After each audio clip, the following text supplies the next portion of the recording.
നമസ്കാരം.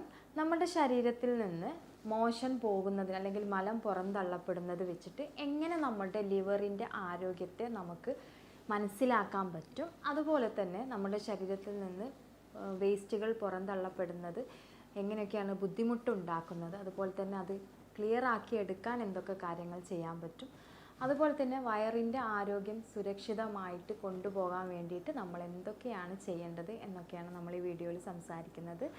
അതുപോലെ തന്നെ മോഷൻ പോകാൻ എന്തൊക്കെ കാര്യങ്ങൾ നമ്മൾ റെഗുലറായിട്ട് മോഷൻ പോകാൻ അല്ലെങ്കിൽ മലം സ്മൂത്തായിട്ട് പോകാൻ എന്തൊക്കെ കാര്യങ്ങൾ ചെയ്യണം എന്നുള്ളതാണ് നമ്മളിന്ന് സംസാരിക്കുന്നത്. ഞാൻ ഡോക്ടർ ഹസീന, ഡോക്ടർ ബാസിൽ സോമിയോ ഹോസ്പിറ്റൽ, പാണ്ടിക്കാട്, മലപ്പുറം ജില്ല.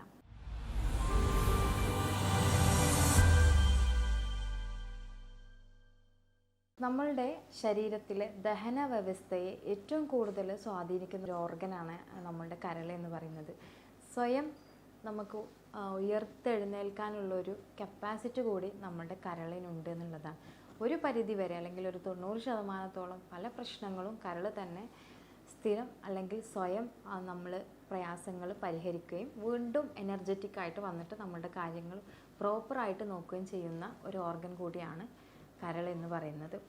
ഈ കരളിൻ്റെ അല്ലെങ്കിൽ ഈ കരളിന് വരുന്ന പ്രവർത്തനങ്ങൾ നമ്മളുടെ ശരീരത്തിൽ നിന്ന് പുറന്തള്ളപ്പെടുന്ന അത് വിയർപ്പാകട്ടെ, അതല്ലെങ്കിൽ മൂത്രമാകട്ടെ, അല്ലെങ്കിൽ മലം പോകുന്നതിന് ഉള്ള വ്യത്യാസങ്ങളാകട്ടെ, ഇതൊക്കെ തന്നെ ഈ ഒരു കരളിൻ്റെ ആരോഗ്യത്തെ ബാധിക്കും അല്ലെങ്കിൽ ബന്ധപ്പെട്ടിരിക്കുന്നതാണ് നമുക്ക് പറയാൻ പറ്റും. ശരീരത്തിൽ കാണിക്കുന്ന പല കണ്ടീഷൻ അല്ലെങ്കിൽ ആരോഗ്യപരമായിട്ടുള്ള അസുഖങ്ങൾക്ക് എത്രയോ നാളുകൾക്ക് മുന്നോടിയായിട്ട് നമുക്ക് പല രീതിയിലുള്ള സൈൻസ് ആൻഡ് സിംറ്റംസ്, അതായത് ലക്ഷണങ്ങൾ നമ്മുടെ ബോഡി തന്നെ കാണിച്ചു തരും എന്നുള്ളതാണ്. അതിലുള്ളൊരു പ്രധാനപ്പെട്ട കാര്യമാണ്, അതായത് മലത്തിൽ കാണുന്ന വ്യത്യാസങ്ങൾ നമ്മളുടെ കരളിന് എന്തെങ്കിലും പ്രയാസങ്ങളുണ്ട് എന്ന് നമുക്ക് മനസ്സിലാക്കി തരും എന്നുള്ളതാണ്. അപ്പോൾ ഏതൊക്കെ തരത്തിലാണ് നമുക്ക് അല്ലെങ്കിൽ എങ്ങനെയാണ് നമ്മൾ കരളിൽ പ്രശ്നങ്ങളുണ്ട് എന്നുള്ളത് നമുക്ക് മോശം പോകുന്നത് വെച്ചിട്ട് നമുക്ക് മനസ്സിലാക്കാമെന്ന് ചോദിച്ചു കഴിഞ്ഞാൽ കോമൺലി 3 കാര്യങ്ങൾ അല്ലെങ്കിൽ 3 ലക്ഷണങ്ങളിലൂടെ പോകും, അല്ലെങ്കിൽ 3 സ്വഭാവത്തിലൂടെ നമുക്ക് വേസ്റ്റുകൾ പുറന്തള്ളപ്പെടുന്ന ഒരു സാഹചര്യം ഉണ്ടാകുമ്പോഴാണ് നമ്മളതിനെ നോട്ടീസ് ചെയ്യേണ്ടത്. ഒന്നാമത്തെ കാര്യം എന്ന് വെച്ചാൽ നമുക്ക് മോശം പോകുന്നത് വെച്ചിട്ട് നമുക്ക് കരളിൻ്റെ അസുഖത്തെ ഐഡൻറ്റിഫൈ ചെയ്യാം. അതായത് നമുക്ക് കറക്റ്റായിട്ട് മോശം പോകുന്നത് ഒരു പെയിൽ അല്ലെങ്കിൽ ഒരു ക്ലേ കളറിലൊക്കെയാണ് നമ്മൾ ഐഡൻറ്റിഫൈ ചെയ്യുന്നത് എന്നുണ്ടെങ്കിൽ, അല്ലെങ്കിൽ അങ്ങനെയാണ് നമുക്ക് പോകുന്നത് എന്നുണ്ടെങ്കിൽ തീർച്ചയായിട്ടും നമുക്ക് എന്തോ കരളിന് പ്രയാസം പറ്റിയിട്ടുണ്ടെന്ന് മനസ്സിലാക്കാൻ പറ്റും. അതൊരു പക്ഷേ ബൈൽ സാൾട്ട് അല്ലെങ്കിൽ പിത്തരസം കരളിൽ പിത്തരസം ഉൽപ്പാദിപ്പിക്കപ്പെടാറുണ്ട്. അത് നമുക്ക് ഉൽപ്പാദിപ്പിക്കപ്പെടുന്നില്ല എന്നും ഇനി എങ്ങാനും ഉൽപ്പാദിപ്പിച്ചാൽ തന്നെ അതിൻ്റെ ഫ്ലോ അല്ലെങ്കിൽ അതിൻ്റെ പോകുന്ന പാതയെ എന്തെങ്കിലും തടസ്സപ്പെടുത്തി എന്നുള്ളത് നമുക്ക് മനസ്സിലാക്കണം എന്നുള്ളതാണ്. രണ്ടാമത്തത് കുറച്ച് അധികമായിട്ട് തന്നെ dark colour means yellow dark കളറായിട്ട് വരുന്നുണ്ടെങ്കിൽ തീർച്ചയായിട്ടും പിത്തരസം അമിതമായിട്ട് പോകുന്നുണ്ടെന്ന് മനസ്സിലാക്കാം. മൂന്നാമത്തതായിട്ടും അതുപോലെ തന്നെ നമ്മൾ വളരെ ഇമ്പോർട്ടൻ്റ് ആയിട്ട് ശ്രദ്ധിക്കേണ്ട ഒരു കാര്യമാണ് നമുക്ക് കൂടുതൽ ഡാർക്ക് കളറിൽ മോഷൻ പോവുക എന്നുള്ളത്. ഇതാണ് കുറച്ചും കൂടെ നമ്മൾ ഇമ്പോർട്ടൻ്റ് ആയിട്ടും വളരെ പ്രധാനമായിട്ടും നോട്ട് ചെയ്യേണ്ട ഒരു കാര്യം. നമ്മുടെ കരളിന് എന്തൊക്കെ കംപ്ലയിൻസുകൾ വരുമ്പോഴാണ് നമ്മൾ അറിഞ്ഞു പോകുന്നത്, അല്ലെങ്കിൽ നമുക്കറിയാതെ എന്തൊക്കെ കംപ്ലയിൻസ് ഉള്ളിലുണ്ടാവും, ഇതെങ്ങനെ ഐഡൻറ്റിഫൈ ചെയ്യാൻ പറ്റും എന്നുള്ളത് നമുക്ക് നോക്കാം. കരളിന് പ്രധാനമായിട്ടും വരുന്നൊരു അസുഖമാണ് ഹെപ്പറ്റൈറ്റിസ് എന്ന് പറയുന്നത്. അതിനെ നമ്മൾ hepatitis A, B, C, D, E വരെ എന്നൊക്കെ പറയാറുണ്ട്. അതിൽ ബിയും സിയും നമുക്ക് സംക്രമണമായിട്ട് ബന്ധപ്പെട്ട് സ്പ്രെഡ് ആവുന്നതാണ്. ബാക്കിയൊക്കെ മലിനജലത്തിലും അതുപോലെ തന്നെ മറ്റ് ഇപ്പോൾ ഒരാൾക്കുണ്ടെങ്കിൽ മറ്റൊരാൾക്ക് സ്പ്രെഡ് ആവുന്ന രീതിയിൽ ഇൻഫെക്ഷൻ വരുന്നതാണ്. രണ്ടാമത്തത്, ഇത് വളരെ ബുദ്ധിമുട്ടുണ്ടാക്കുന്ന ഒരു കാര്യമാണ്, നമുക്ക് ശ്രദ്ധയും കൃത്യമായിട്ടുള്ളൊരു ട്രീറ്റ്മെൻറ്റും കിട്ടിയിട്ടില്ല എന്നുണ്ടെങ്കിൽ മരണം വരെ സംഭവിക്കുന്ന കാര്യമാണ്. രണ്ടാമതാണ് ഫാറ്റി ലിവർ ഇപ്പോൾ കോമൺ ആണ്. അതായത് നോൺ ആൽക്കഹോളിക് ആണെങ്കിലും ആൽക്കഹോളിക് ആണെങ്കിലും, അതായത് നമ്മൾ മദ്യപാനി ഉള്ള ആളുകൾക്കാണെങ്കിലും ഇല്ലാത്ത ആളുകൾക്കാണെങ്കിലും ഇന്ന് കോമൺ ആയിട്ട് തന്നെ, അതായത് 90% OP വരുന്ന കേസുകളിലൊക്കെ തന്നെ ഫാറ്റി ലിവർ ഉണ്ട് എന്നുള്ളതാണ് നോൺ ആൽക്കഹോളിക്. അപ്പോൾ ആ ഒരു കണ്ടീഷനിലും നമുക്കിങ്ങനെ വരാം.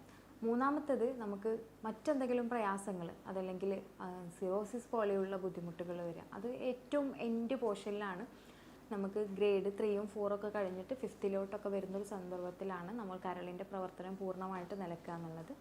നാലാമത്തത് അല്ലെങ്കിൽ അഞ്ചാമത്തതായിട്ട് തന്നെ ക്യാൻസർ വരിക നമ്മുടെ കരളിന്. ഇത്തരം പ്രയാസങ്ങൾ ഉണ്ടെങ്കിലും നമുക്ക് ഇങ്ങനെ ഇതിൻ്റെയൊക്കെ സിംറ്റംസ് അല്ലെങ്കിൽ ലക്ഷണങ്ങൾ നമ്മുടെ ശരീരത്തിൽ കാണാൻ പറ്റും. പ്രധാനമായിട്ട് ഇത്തരം കണ്ടീഷനാണ് പൊതുവെ നമുക്ക് കാണാറുള്ളത്. ഇത്തരം കണ്ടീഷൻസ് ഉണ്ട് എന്നുണ്ടെങ്കിൽ തീർച്ചയായിട്ടും നമ്മളുടെ ശരീരത്തിൽ മൂത്രത്തിലോ അതല്ലെങ്കിൽ നമുക്ക് മലത്തിലോ ഇതിൻ്റെ സാന്നിധ്യങ്ങൾ പ്രസൻ്റ് ആവും എന്നുള്ളത് തന്നെയാണ്. ഇതിൽ ഫാറ്റി ലിവറൊക്കെ നമുക്ക് അധികമായിട്ട് തന്നെ കൊഴുപ്പ് കൺട്രോൾ ചെയ്യുന്നതിലൂടെ തന്നെ ഒരു പരിധിവരെ നമുക്ക് മാറ്റിയെടുക്കാൻ പറ്റും. ഇനി ഇത്രയും കംപ്ലയിൻസുകൾ ഉണ്ട് എന്ന് അറിഞ്ഞു കഴിഞ്ഞാൽ നമ്മൾ എങ്ങനെയാണ് അതിനെ ശ്രദ്ധിക്കേണ്ടത്, അല്ലെങ്കിൽ വയറിൻ്റെ ആരോഗ്യമായിട്ട് ഇതെങ്ങനെ ബന്ധപ്പെട്ട് കിടക്കുന്നത് എന്നുള്ളതും കൂടി നോക്കാം. അപ്പോൾ നമ്മൾ ആദ്യം പറഞ്ഞ പോലെ തന്നെ ഒരു 90% നമുക്ക്, അല്ലെങ്കിൽ 99% നമ്മുടെ കരൾ തന്നെ നമുക്ക് എന്തെങ്കിലും പ്രയാസങ്ങൾ വന്നു കഴിഞ്ഞാൽ അത് മാനേജ് ചെയ്തിട്ട് റിക്കറൻ്റായിട്ട് പിന്നെ അത് റീപ്ലേസ് ചെയ്തിട്ട് വരും. ഒരു പരിധിയിലപ്പുറം അതിന് മാനേജ് ചെയ്യാൻ പറ്റാത്തൊരു സിറ്റുവേഷനിൽ വരുമ്പോഴാണ് നമുക്ക് അതിൻ്റെ പ്രോബ്ലംസ് ആയിട്ട് പുറത്തോട്ട് വരുന്നത്. അത്തരം പ്രയാസങ്ങളുള്ള ആളുകൾ വളരെ ബുദ്ധിമുട്ടുന്ന ഒരു കാര്യങ്ങളാണ്. ഒന്ന് ദഹനക്കുറവ്, അതല്ലെങ്കിൽ ഛർദ്ദിക്കാൻ വരിക, ഓക്കാൻ, തലവേദന, കണ്ണുകളിൽ മഞ്ഞ കളർ അനുഭവിക്കുക, അതുപോലെ തന്നെ പ്രത്യേകിച്ച് ഹെപ്പറ്റൈറ്റിസിൻ്റെ ഇതിലൊക്കെ ആണ് കൂടുതലായിട്ട് ഈ സിംറ്റംസ് കാണുക. മൂത്രത്തിൽ മഞ്ഞ കളർ ഉണ്ടാവുക, അതുപോലെ തന്നെ സിവിയർ കണ്ടീഷൻ ആകുന്നതിനനുസരിച്ച് ശരീരത്തിൽ ചൊറിച്ചിൽ വന്നു തുടങ്ങും. മോശം പോകുമ്പോൾ ഞാൻ ഈ പറഞ്ഞ 3 തരത്തിലുള്ള ഏതെങ്കിലും ഒരു തരത്തിലായിരിക്കും. അതിൽ ഏറ്റവും ഫസ്റ്റും സെക്കൻഡിലാവാനാണ് സാധ്യത. പിന്നീട് നമുക്ക് നമ്മളുടെ കണ്ണുകളിലും അതുപോലെ തന്നെ ഫേസിൽ, നമ്മളുടെ നെയിലിൽ വ്യത്യാസം, നഖത്തിലൊക്കെ നമുക്ക് നോക്കിയിട്ട് കരളിൻ്റെ ആരോഗ്യം തിട്ടപ്പെടുത്താൻ കഴിയും. നോർമലി ഉണ്ടാകുന്ന പിങ്കിഷ് ആൻഡ് വൈറ്റ് കളർ മാറിയിട്ട് മറ്റെന്തെങ്കിലും യെല്ലോ കളർ സ്പോട്ട് ലൈൻ എന്തെങ്കിലും ഉണ്ടെന്നുണ്ടെങ്കിൽ തീർച്ചയായിട്ടും നിങ്ങൾ കരളിൻ്റെ ആരോഗ്യം കൃത്യമായിട്ട് ചെക്ക് ചെയ്യുക എന്നുള്ളത് തന്നെയാണ്. ഇത്രയും കംപ്ലയിൻസുകൾ പറഞ്ഞത് നമ്മൾ നോർമലി കാണുന്ന ഒരാൾക്കാണെന്നുണ്ടെങ്കിൽ കുറച്ചും കൂടി പ്രയാസങ്ങൾ കൂടി വരികയാണെങ്കിൽ തീർച്ചയായിട്ടും നമ്മുടെ ശരീരത്തിലും അതുപോലെ തന്നെ വയറിനകത്തൊക്കെ നീര് വന്ന് നിൽക്കുന്ന ഒരു കണ്ടീഷൻ കാണാം. ഇത്രയും കണ്ടീഷനൊക്കെ ഉണ്ടെങ്കിൽ എന്തായാലും അതിൻ്റെ മുന്നോടിയായിട്ട് നമുക്ക് എന്തായാലും കുറച്ച് പ്രയാസങ്ങൾ വരുമ്പോൾ തന്നെ നമ്മൾ ഫർദറായിട്ടുള്ള ബ്ലഡ് ടെസ്റ്റുകൾ അല്ലെങ്കിൽ സ്കാനിങ്ങുകളൊക്കെ ചെയ്യും എന്നുള്ളത് തന്നെയാണ്. ഇത്തരം പ്രയാസങ്ങൾ ഉണ്ടെങ്കിൽ അത് നമ്മളുടെ മോഷനെ അല്ലെങ്കിൽ എങ്ങനെ ബാധിക്കും എന്നുള്ളതാണ് നമ്മൾ മേലെ പറഞ്ഞിട്ടുള്ളത്. പിന്നെ വയറ് ക്ലിയർ ആയിട്ട് പോകാൻ വേണ്ടിയിട്ട് നമുക്ക് എന്തൊക്കെ ചെയ്യാൻ പറ്റും, അല്ലെങ്കിൽ കരളിൻ്റെ ആരോഗ്യം സംരക്ഷിക്കാൻ വേണ്ടിയിട്ട് എന്തൊക്കെ ചെയ്യാൻ പറ്റും എന്നുള്ളതാണ് പ്രധാനമായിട്ടും നിങ്ങൾ ശ്രദ്ധിക്കേണ്ടത്. നമുക്ക് എന്താണ് കരളിൻ്റെ പ്രശ്നങ്ങൾ നമ്മൾ അറിഞ്ഞു കഴിഞ്ഞാൽ നമ്മൾ അതിന് വേണ്ടിയിട്ടുള്ള കാര്യങ്ങൾ കൃത്യമായിട്ട് ചെയ്യും. അതായത് ഇപ്പോൾ ഫാറ്റി ലിവർ ആൽക്കഹോളിക് ആയിക്കോട്ടെ നോൺ ആൽക്കഹോളിക് ആയിക്കോട്ടെ എന്ത് തന്നെ ആയാലും കറക്റ്റായിട്ട് നമ്മൾ കൊഴുപ്പ് ഭക്ഷണങ്ങൾ ഒഴിവാക്കുക എന്നുള്ളതാണ്. പ്രത്യേകിച്ച് carbohydrate, sugar, bakery items, oily ഫുഡുകൾ, അമിതമായിട്ടുള്ള ഭക്ഷണ രീതി നമ്മൾ പാടെ ഒഴിവാക്കുക. എണ്ണയിൽ വറുത്തതും പൊരിച്ചതുമായിട്ടുള്ള ഭക്ഷണങ്ങൾ പരമാവധി മാക്സിമം തന്നെ കുറക്കാൻ ശ്രമിക്കുക. പഞ്ചസാര, ബേക്കറി ഐറ്റംസ് കറക്റ്റായിട്ടും ലൈഫിൽ നിന്ന് ഒഴിവാക്കുക. തീർച്ചയായിട്ടും 100% ഒഴിവാക്കുന്നതായിരിക്കും കുറച്ചും കൂടെ ബെറ്റർ. പിന്നെ അതുപോലെ തന്നെ നമുക്ക് അരിഭക്ഷണത്തിൻ്റെ കണ്ടൻറ്റ് വളരെ രീതിയിൽ കുറച്ചിട്ട് വരിക, അത്യാവശ്യം മാത്രം കഴിക്കുക എന്നുള്ള രീതിയിലോട്ടാക്കിയിട്ട് വരിക. അതുപോലെ തന്നെ കോള ഐറ്റംസ്, പുകവലി, മദ്യപാനം ഇതെല്ലാം തന്നെ ഒഴിവാക്കുക. സ്ട്രെസ്സ് കുറയ്ക്കുക, നല്ല രീതിയിൽ ഉറങ്ങുക. 8 മണിക്കൂറെങ്കിലും ഉറങ്ങുന്നത് വളരെ നല്ലതാണ്.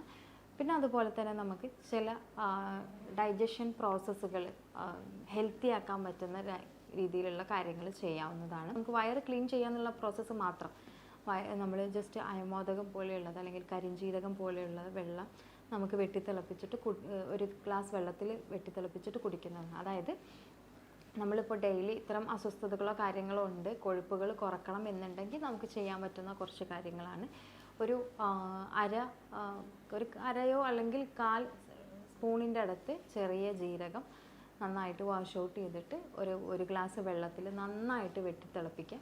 എന്നിട്ട് അതൊരു 1/2 ഗ്ലാസ് ആക്കിയിട്ട് കുറുക്കിയിട്ട് ഒരാഴ്ചയിൽ ഒരു 4 ദിവസം കുടിക്കുന്നത് നല്ലതാണ്. വെറും വയറ്റിൽ കുടിച്ചാൽ നല്ലത്, ഇല്ലെങ്കിൽ രാത്രി തലേദിവസം ഭക്ഷണം കഴിച്ചതിന് ശേഷം കുടിക്കുന്നത് നല്ലതാണ്. ഇനി അതുപോലെ തന്നെ നമുക്ക് ചെയ്യാൻ പറ്റുന്നതാണ് കൊഴുപ്പ് കുറക്കാൻ വേണ്ടിയിട്ട് ഒരു ചെറിയ പീസ് ഇഞ്ചി, അതുപോലെ തന്നെ ലെമൺ ജ്യൂസ്, ഇതിലോട്ട് ഒരു 1-2 അല്ലി പുതിന ഇതുപോലെ മിക്സ് ചെയ്തിട്ട് നമുക്ക് ഒരു ഗ്ലാസ് വെള്ളത്തിൽ നല്ലപോലെ വെട്ടിത്തിളപ്പിച്ചിട്ട് 1/2 ഗ്ലാസ് ആക്കിയിട്ട് നൈറ്റ് ഭക്ഷണത്തിന് ശേഷം കുടിക്കുന്നത് നല്ലതാണ്. ഇതും ആൾട്ടർനേറ്റ് ചെയ്തിട്ട് കുടിക്കാം. അതുപോലെ തന്നെ ഒരു ചെറിയ പീസ് കറുകപ്പട്ട ഇട്ട് വെള്ളം തിളപ്പിച്ചിട്ട് അത് ഇതുപോലെ തന്നെ ഒരു ഗ്ലാസ് വെള്ളത്തിൽ വെട്ടിത്തിളപ്പിച്ചിട്ട് 1/2 ഗ്ലാസ് ആക്കിയിട്ട് നമുക്ക് കുറുക്കിയിട്ട് നൈറ്റ് കഴിക്കാവുന്നതാണ്. ഇതൊക്കെ തന്നെ ഒരു പരിധി വരെ നമ്മുടെ ശരീരത്തിൽ ഉണ്ടാകുന്ന അൺവാണ്ടഡ് കൊഴുപ്പുകളെ പുറന്തള്ളാൻ നമ്മളെ സഹായിക്കും. അതോടൊപ്പം കൃത്യമായിട്ട് 2-2.5 ലിറ്റർ വെള്ളം ഡെയിലി കുടിക്കുന്നത് നല്ലതാണ്. ഇത്രയും കാര്യങ്ങൾ കൃത്യമായിട്ട് തന്നെ ശരീരത്തിൽ ശ്രദ്ധിക്കുക എന്നുള്ളതാണ്. ഇനി ഇതെങ്ങനെ നമുക്ക് ഐഡൻറ്റിഫൈ ചെയ്യാം? ഇത്രയും പ്രയാസങ്ങൾ ഉണ്ടെന്ന് അറിഞ്ഞു കഴിഞ്ഞാൽ നമുക്ക് അതെങ്ങനെ ഐഡൻറ്റിഫൈ ചെയ്യാമെന്ന് ചോദിച്ചു കഴിഞ്ഞാൽ, നമുക്ക് ആദ്യ ഘട്ടത്തിൽ ഒരു ലിവർ ഫങ്ഷൻ ടെസ്റ്റ് നടത്തി നോക്കാം. അതിലെന്തൊക്കെയാണ് പ്രയാസങ്ങൾ, SGBT അല്ലെങ്കിൽ എന്തൊക്കെ വേരിയേഷൻസ്, ബിലിറൂബിൻ വേരിയേഷൻസ് ഉണ്ടോ, ഇത്രയും കാര്യങ്ങൾ ശ്രദ്ധിക്കാം. ഇനി എന്തെങ്കിലും പ്രയാസങ്ങളുണ്ട് തോന്നുകയാണെങ്കിൽ ഒരു അൾട്രാസൗണ്ട് എടുത്തിട്ട് നമുക്ക് അത് ക്ലിയർ ചെയ്യാം. അതുപോലെ തന്നെ എൻഡോസ്കോപ്പി ആവശ്യമായിട്ട് വരും. പിന്നീട് അങ്ങോട്ടൊക്കെ തന്നെ നമുക്ക് എന്തെങ്കിലും കംപ്ലയിൻസുകൾ ഉണ്ടെങ്കിൽ അതിനനുസരിച്ചുള്ള ടെസ്റ്റുകൾ കാര്യങ്ങൾ നമ്മൾ ചെയ്യേണ്ടി വരും. അപ്പോൾ ഇത്രയും കാര്യങ്ങളാണ് നമ്മൾ ശ്രദ്ധിക്കേണ്ടത്. ഇനി നമ്മൾ പ്രധാനമായിട്ടും പറയാൻ പോകുന്നത്, ഇപ്പോൾ വയറ്റിൽ നിന്ന് പോകുന്ന ഒരു സിറ്റുവേഷൻസിനെ നമ്മൾ പറഞ്ഞു. അപ്പോൾ അത് നമ്മൾ ഈ അൾട്രാസൗണ്ടൊക്കെ കഴിയുമ്പോൾ നമുക്ക് ഏകദേശം ഒരു ധാരണ കിട്ടിയിട്ടുണ്ടാവും. ആദ്യത്തെ 2 കണ്ടീഷനിലും ബൈൽ ഫ്ലോ, അതായത് പിത്തരസത്തിന് എന്തെങ്കിലും പ്രയാസങ്ങളോ മറ്റെന്ത് കംപ്ലയിൻസ് ആണ്, ഫാറ്റി ലിവർ ഉണ്ടോ, ഹെപ്പറ്റൈറ്റിസിന് എന്തെങ്കിലും ബുദ്ധിമുട്ട് കാണിക്കുന്നുണ്ടോ എന്നുള്ള കാര്യങ്ങളൊക്കെ ഒരു പരിധിവരെ നമുക്ക് ബ്ലഡ് ടെസ്റ്റിലൂടെ അല്ലെങ്കിൽ USGയിലൂടെ ഒക്കെ അറിയാൻ പറ്റും. അപ്പോൾ അത് ക്ലിയർ ചെയ്യാന്നുള്ളത് വളരെ ഇമ്പോർട്ടൻ്റ് ആണ്. അതെല്ലാം തന്നെ ക്ലിയർ ചെയ്ത് കഴിഞ്ഞാൽ 99% നമുക്ക് ചെറിയ ചെറിയ മെഡിസിൻസും നമ്മളുടെ ഒരു ലൈഫ് സ്റ്റൈലിൻ്റെ സപ്പോർട്ടും കൊണ്ട് അത് ക്ലിയർ ആക്കി എടുക്കാൻ പറ്റുന്നതാണ്. മൂന്നാമതായിട്ട് പറഞ്ഞൊരു കണ്ടീഷൻ ഉണ്ട്, അതായത് ഡാർക്ക് കളറിൽ നമുക്ക് അല്ലെങ്കിൽ ടാർ കളറിൽ മോശം പോവുക എന്നുള്ളത്. ഇത് വളരെ ലിവർ ഡിസീസിൻ്റെ ഏറ്റവും ലാസ്റ്റ് പോർഷനിലാണ്, കരളിൻ്റെ ഏറ്റവും ലാസ്റ്റ് അവസ്ഥയിലാണ് നമുക്ക് ഇങ്ങനെ ഉണ്ടാവുക.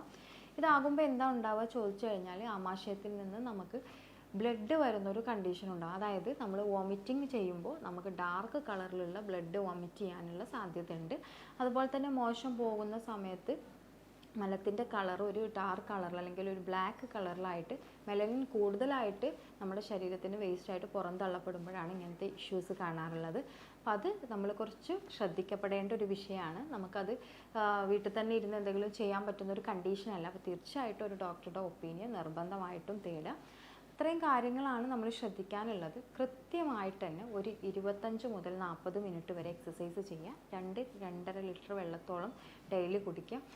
അമിതമായിട്ടും കൊഴുപ്പുള്ളതുമായിട്ടുള്ള ഭക്ഷണങ്ങൾ ഒഴിവാക്കുക. സ്ട്രെസ്സ് കുറയ്ക്കുക. കൂടുതൽ സമയം ഇരുന്ന് വർക്ക് ചെയ്യുന്ന ആളുകളാണെങ്കിൽ തീർച്ചയായിട്ടും ഒരു 5 മുതൽ 8 മിനിറ്റ് വരെ നിങ്ങൾക്ക് എണീറ്റ് റിലാക്സ് ആയിട്ട് നടക്കാവുന്നതാണ്. അരക്കെട്ടിന് കുറച്ചും കൂടെ രക്തയോട്ടം കിട്ടുന്ന രീതിയിലുള്ള എക്സസൈസുകൾ ചെയ്യുകയാണെങ്കിൽ അത് വളരെ നല്ലതാണ്.